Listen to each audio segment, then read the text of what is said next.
next up is Peter Vidos. He's a CEO and co-founder of Vizzu, and he's from Hungary. So let's give him a round of applause.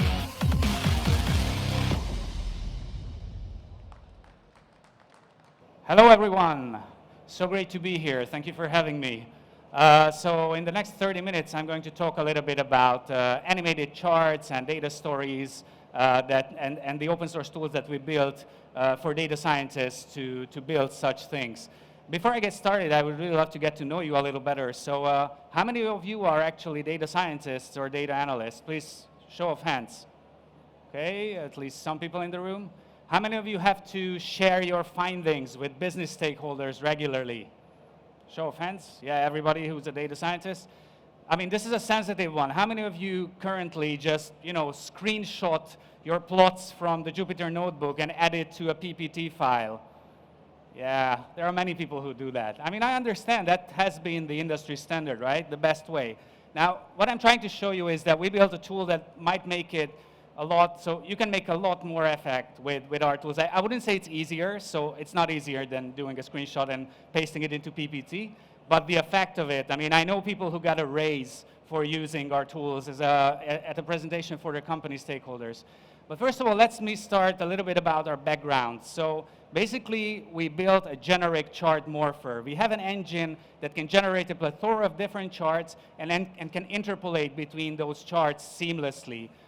Because it's using the single logic in the background to generate all those charts. I mean, next logical question would be why we built such a thing.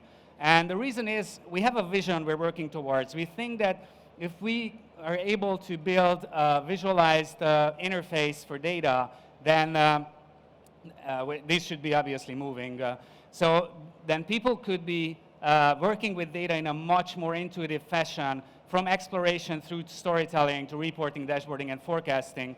And yeah, the reason for that, I mean, why we focus so much on animation is because static charts are abstract. You show two charts of the same data set, and people have to make the connection in their mind, like how these two charts relate, like in this example.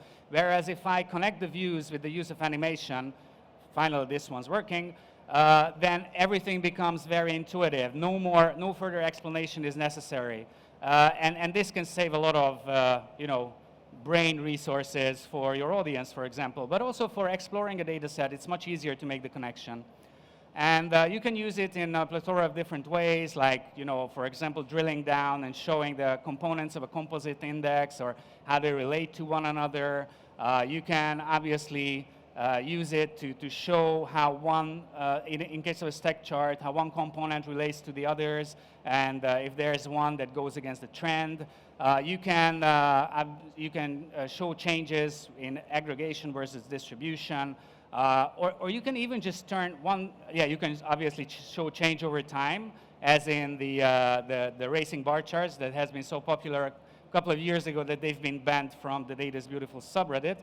And basically, with the use of animation, you can turn one chart into a complete story, like this one about how much money different mobile phone providers made. And you can show that there are actually leagues of these companies, depending on how much revenue they generated just from producing smartphones. And obviously, Apple is like, it has its own league here.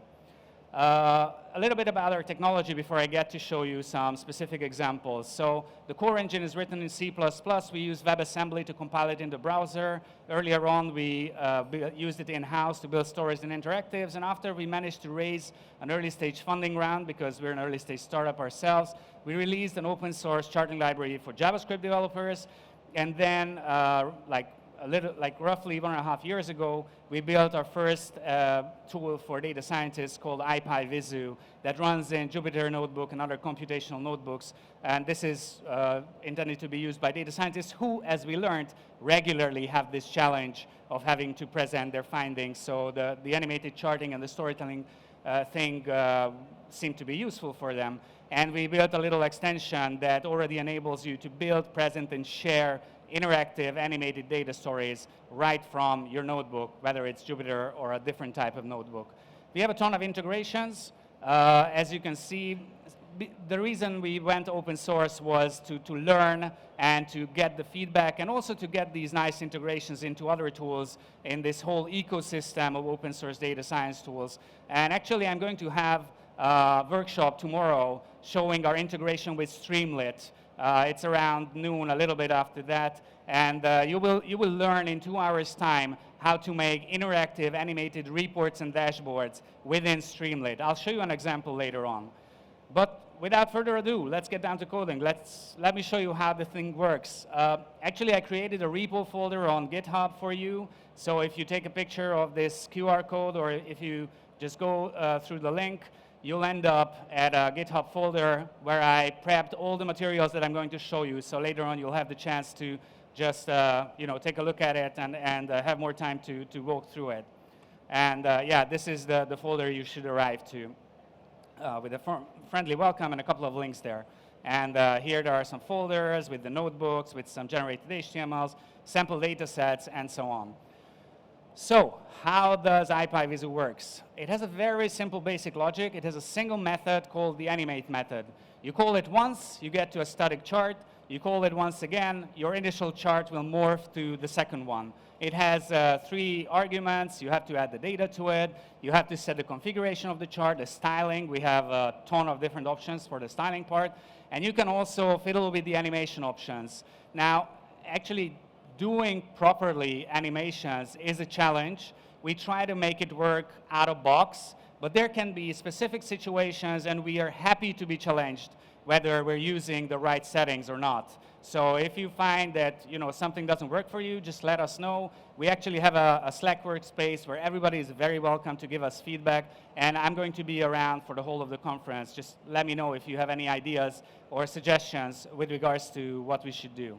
So you can install Vizzu using pip or conda, and it's integrated with pandas. So you can use a pandas data frame. You just import pandas and IPyVizzu, and you read the CSV file, the well-known Titanic CSV file. You create the data object. You add the data frame to the data object. This is the one we just added one extra column called account that is one for each passenger that was traveling on the Titanic. And initially, I just create an empty chart. I set the width and the height and add the data to it. So it's empty. There's nothing in it. And here's where the real deal starts, where I add the count, so the number of passengers on the x-axis and the sex of the passengers on the y-axis. And I add a title to it. So it's basically just a couple of lines of code. And here I have my first chart with Vizzu. I can use also the label and then also the number that's shown with the width of the bars appear next to them. And I have to raise your attention that IPyVizzu actually automatically aggregated the number, the count values for these categories. And next up, I'm going to just call the animate method once again and add the survived value, the survived category, whether that passenger survived the crash or not. And I also added on the color. So I'm going to have a stacked bar chart, like running 5 lines of code.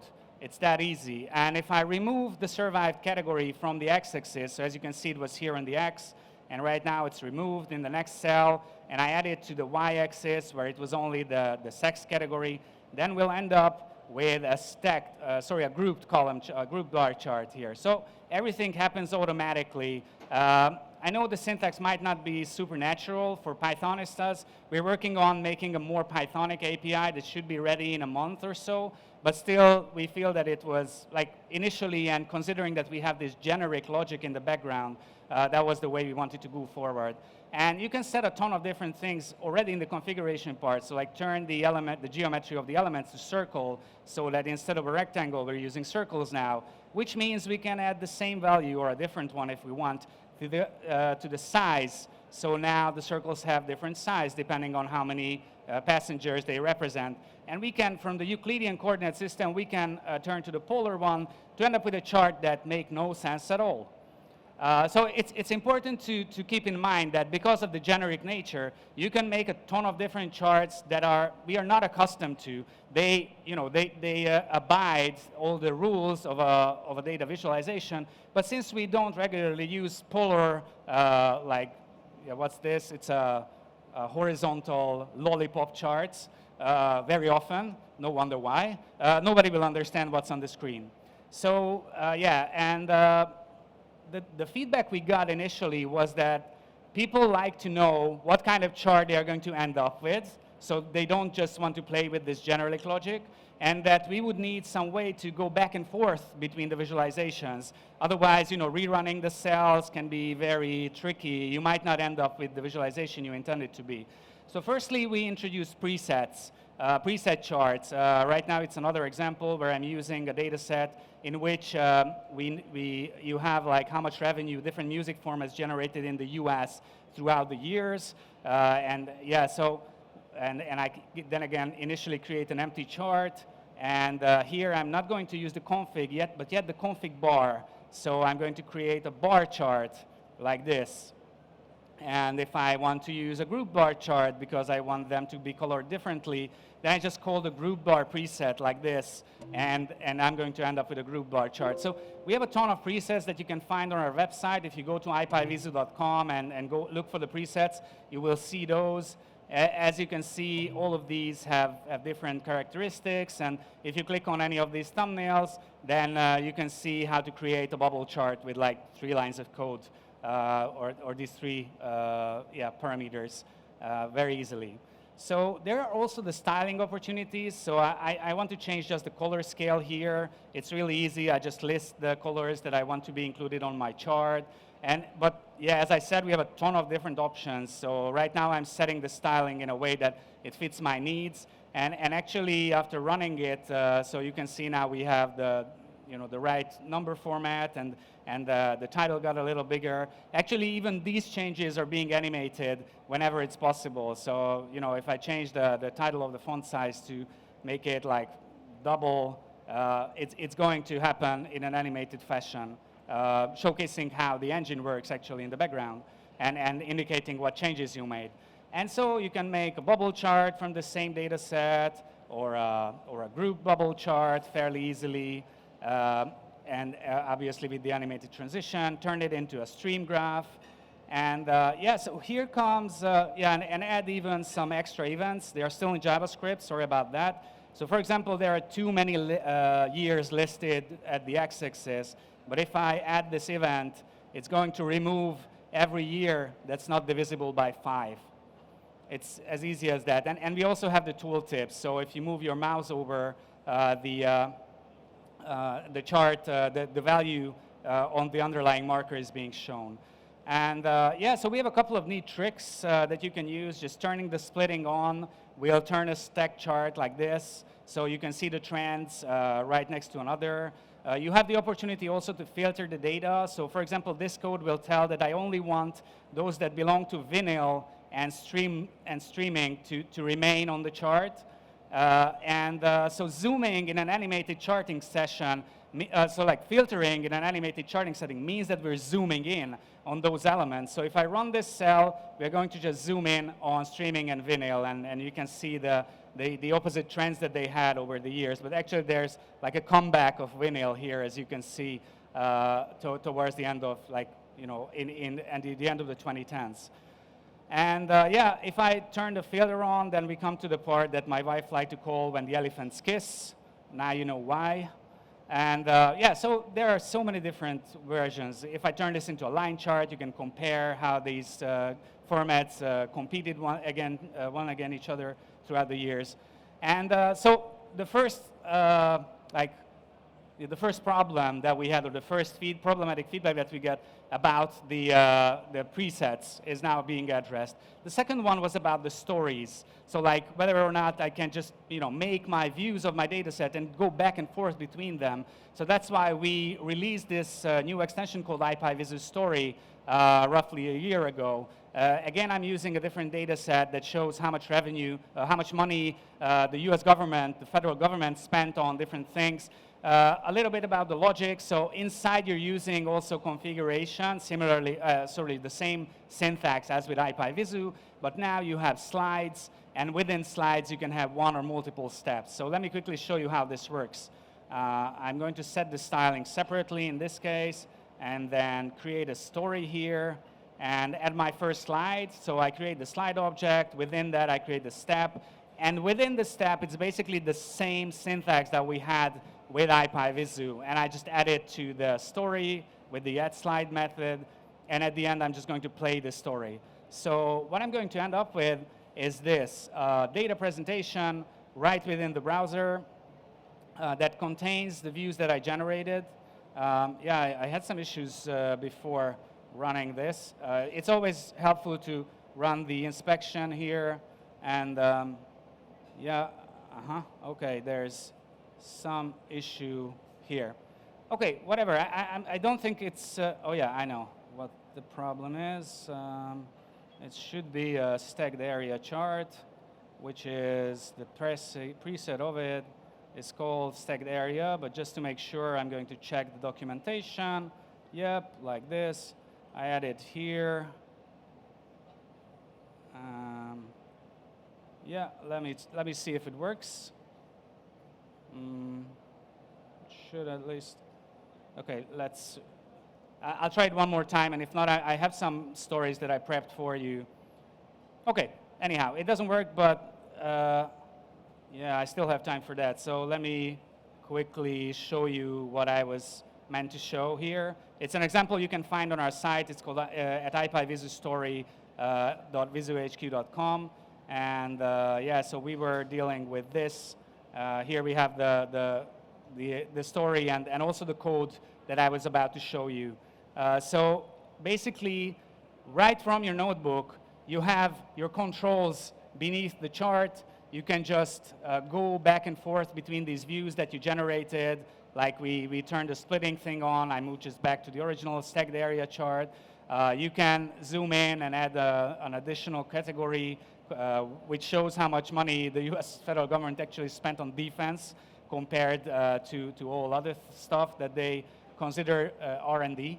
And you can see, like, for example, this bump here in the space category. That's the Apollo program. So there are a ton of interesting insights that you could already get. And you can also zoom in, like, from the very beginning to the very end and rearrange the chart to see how the spending on different categories changed over time. You can obviously check out the code and the notebook in the folder, but also on our site. So yeah, that's what we have right now that you can use within a notebook. And I thought it might make sense to show you a couple of examples that we built for NASA. So NASA, and more specifically Jet Propulsion Laboratory, approached us that they are already using our tool and that they would want us to show them how we could put it to good use. So they have these three charts up on their site. It's a sea level budget and net energy imbalance, whatnot. So it shows something about the sea, all right?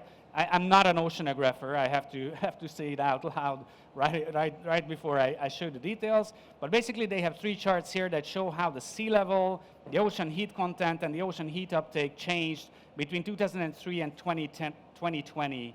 And they sent us the data and asked us if we can turn these three charts into some animated data stories that could make more sense for the general public to understand what's going on here. So we created not one, but 6 data stories for them. The first 3 shows how you could introduce such a complex data set to make it easier for anyone to understand what's actually on these charts. And then a couple of stories to show the connections and interesting takeaways. So this is the first intro chart that I created, and it basically just gives you the suggestion to show the components one by one. So instead of having everything right there and asking the audience to decipher what is what, just add the components one by one, and then you can properly introduce what's on the charts. It's a super easy example of using animated data stories like this, and for that you only have to use the filter feature that I showed you already.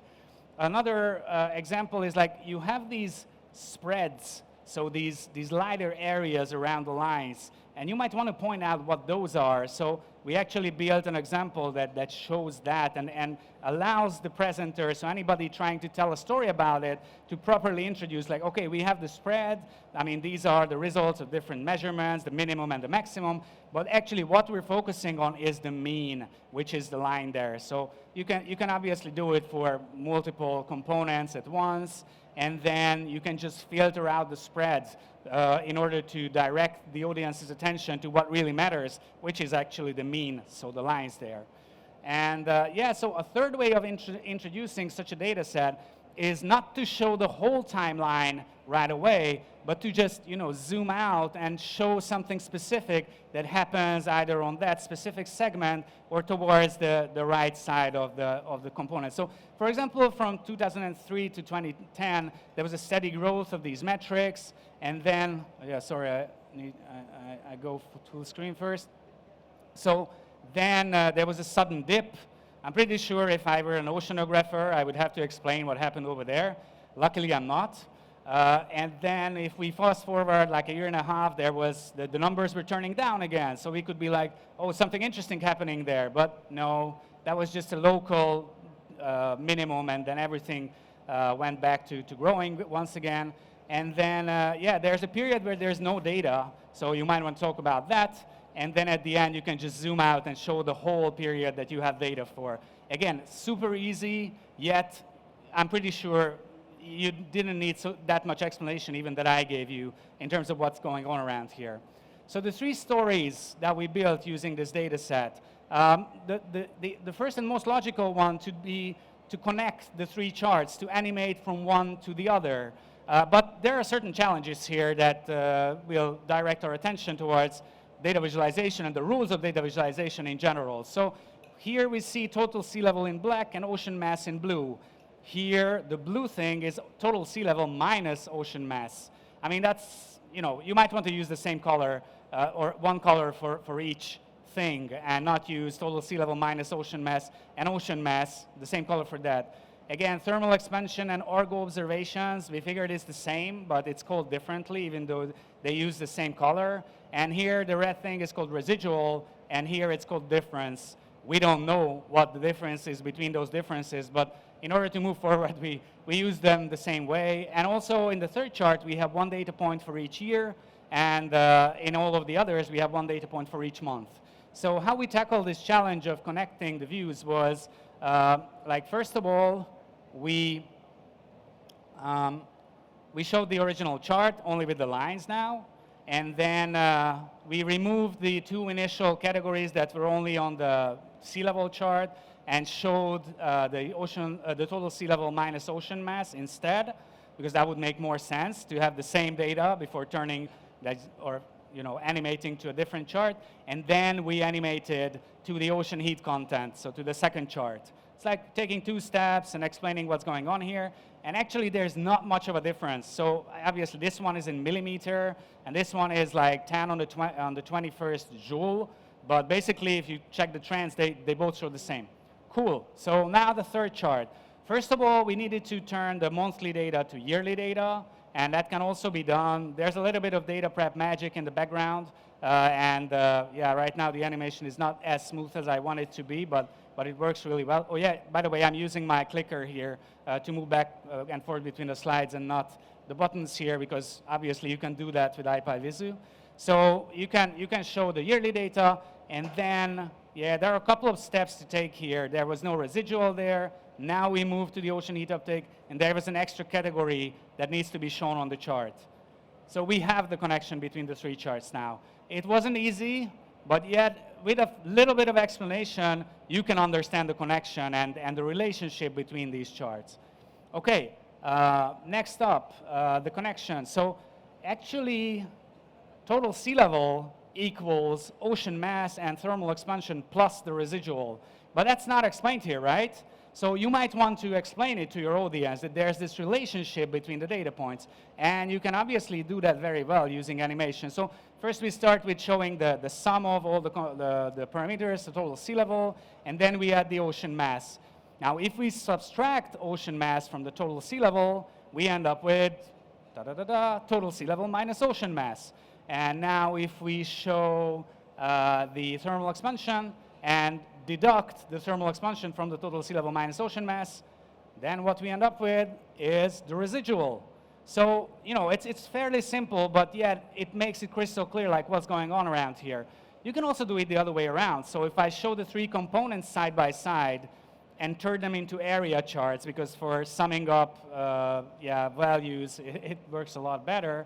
then you can just stack them on top of each other, and the result is total sea level. Like, these are simple calculations, but yet for an untrained audience, it could make a really big difference.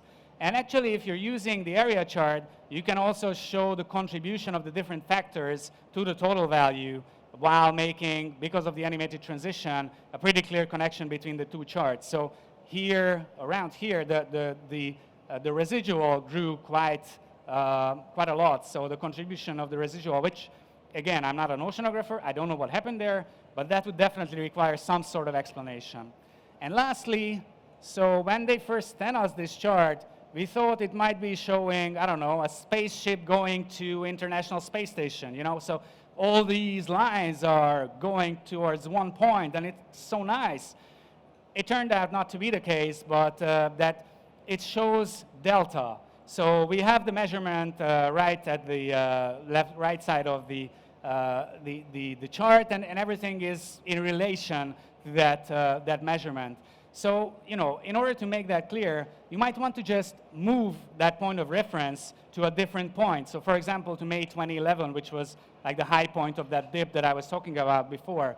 And actually, in terms of animation, it's just moving these lines vertically compared to one another, but it shows a completely different story. So, like, what happened there and what happened from there should be explained, and you can move it to anywhere you want. Again, a little bit of data prep is required to do that, but I'm pretty sure if you do that for your next presentation, for your boss or for your board, they will definitely appreciate it. So yeah, and lastly, these are all the stories in IPyVizzu and IPyVizzu story that I want to show you. A little bit of sneak peek, and we will have some time for questions, I hope, is what I'm going to teach the participants of my workshop tomorrow. Again, it's going to be tomorrow around noon. Just check the agenda. I would gladly welcome all of you. We will have more time to describe and discuss and learn about how our tool works. So this is a Streamlit app that shows, again, the music data, so how much revenue different music formats generated, and the user here can basically just set the chart the way they want. They can change the time frame. They can adjust the values for inflation. They can switch from revenue to volume. They can switch from yearly aggregation to aggregation by format. They can add more formats, and they can even sort them by value. There are actually other opportunities here, but basically it would enable somebody without any knowledge of Python that you prepped an app like this for to explore a data set in a visual way and understand the changes they made. Even more so, this is just sort of like a tech demo and a very, very early implementation of a setup. Yeah, I'll go back for my friend Fabio here in a second. But so here you go. So I just downloaded, yeah, maybe you should have the same thing in panel. We're discussing that. So I just downloaded an HTML file that includes actually a data story, because you can export the data story from IPyVizzu as well as an interactive HTML file that you can attach to your email and whatnot and send it to someone. Here, I just downloaded it from the Streamlit app right away, and it contains all the steps that I took. So, I changed the time frame, I extended to the right, I took some columns off from the left, I switched to inflation-adjusted values, I switched to volume. Yeah, you get the drill. So tomorrow, you will have the chance to learn that. So that would have been the frontal part of my presentation. Thanks again for listening. I really appreciate that. We have time for some questions, but first of all, I have some questions for you. So if you could take out your phone and go to this link, there's like a short survey, especially data scientists. It's like 2 minutes to fill it. I would love to learn more about what you think about what we do, how we should improve, how you like my presentation, and yeah, what you want to do with our thing. Most important thing, I also have some stickers, like the ones that you can see in the back of my laptop. If you're into stickers, come find me after the talk. And lastly, I always do a selfie on stage with the audience, because I really need to prove the guys back at home that I actually got here and did the presentation. So if that's okay for you, I would just do a couple, and yeah, you won't be noticeable, or like you won't be recognizable on the picture, but just don't look at the camera if you have any issues with your personal rights. Is that okay for you? Cool, cool. And then let's do the questions after that. So let me try to find the right angle. I still suck at this, even though I do it a couple of times. Let's try and have more of you in the picture. So 1, 2, 3, Vizzu. Vizzu, yeah, say. Thank you. I'll do a couple from here. And please, if you have any questions, we still have, I think, time for one maybe. One, yeah, one question? Okay, thank you. So one question. Thank you.